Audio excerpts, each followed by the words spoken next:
Hey now, what is up everybody?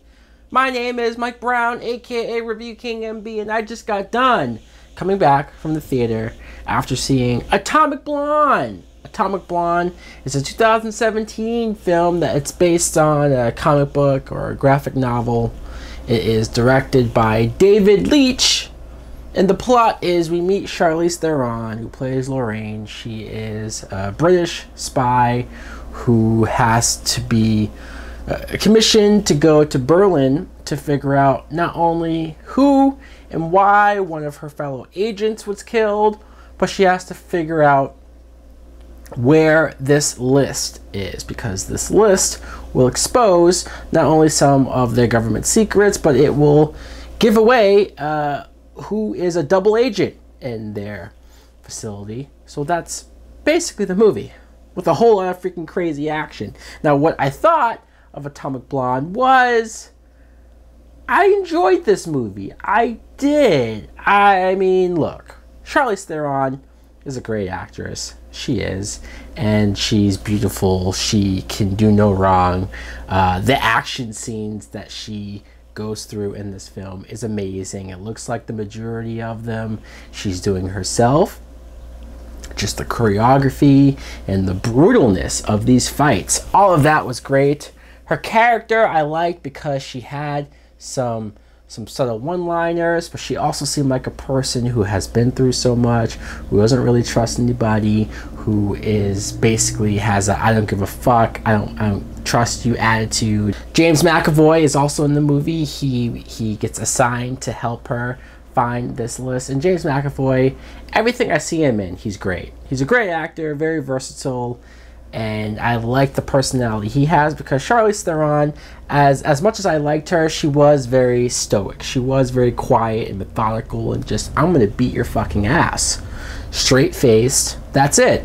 James McAvoy is the complete opposite end of the spectrum. You don't really see him fight, you just see him be charismatic. You just see him smile a lot and have fun. Sofia Boutella is an actress that I feel like I've seen in so many different things over the last 2 years or so, and she's good here. I liked her, not only her character, but her relationship with Charlize Theron. I'm sure many of you have seen the trailers, the scene between her and Charlize. It's very nice, but I want to get back to the fighting, because man, I said these fights are brutal, but they are fucking brutal. There is one fight scene in particular. There's a whole bunch of them, but one I want to talk about is a hallway fight scene. I feel like ever since Daredevil, everybody is like, we need to do our own hallway fight scene. And this is all in one shot, all in one take. And you see Charlize fighting two different guys, and she's going back and forth, and she's not somebody who's just like easily kicking everyone's ass. She's not somebody who's going through these fights and not getting hit, not getting bloody. No, she's getting punched in the face, kicked, thrown around into walls and objects, and she's bloodied, black-eyed. She looks like she's been through fucking hell. But she manages to fight through it. She manages to just go through it. And that's what I loved about it. I want to say realisticness, but you know what I mean. I love how this wasn't easy for her to fight all of these guys. She was pushing herself through a lot. There's one part of the fight where her and the other guy are just battered and beaten, and they're barely standing up, but they can't stop, because they're both trying to kill each other, and they keep going. Then right after that, there's a car chase scene, and it's just cars chasing her from both ends, and again, it's all in one take.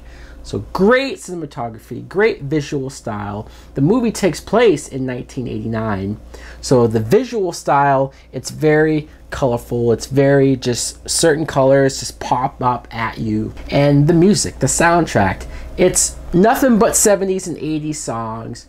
And I know some people will say, oh, well, we've gotten that a lot lately, movies taking place or TV shows taking place in the 80s to build on that nostalgia. But this didn't feel like nostalgia. This felt like, hey, these songs just fit our tone, fit our style that we're going for. And a lot of the songs I really enjoyed listening to. If I had to say anything negative about the film, is that the spy plot was a little confusing. I'd say like half of it, or maybe like 65% of it, I understood fairly well. And then there was a bunch of side plots or side stuff going on, side scenes that confused the hell out of me. It did. I was like, wait, okay, so what's this character doing? Are they to be trusted?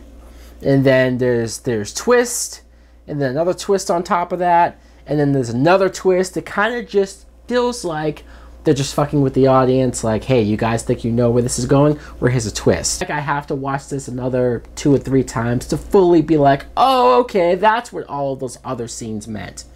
But still, visually, fighting-wise, music-wise, Charlize Theron, just the acting was on point. I'm gonna give this movie a matinee. Sure, I might not be overwhelmingly glowing about the film and loving it and cheering about it, but I am saying it was fun. I am saying it was well worth seeing in the theater. And so guys, let me know in the comments below if you're at all interested in checking out Atomic Blonde. Do you like Charlize Theron? Thanks for watching. Like, comment, subscribe. Later!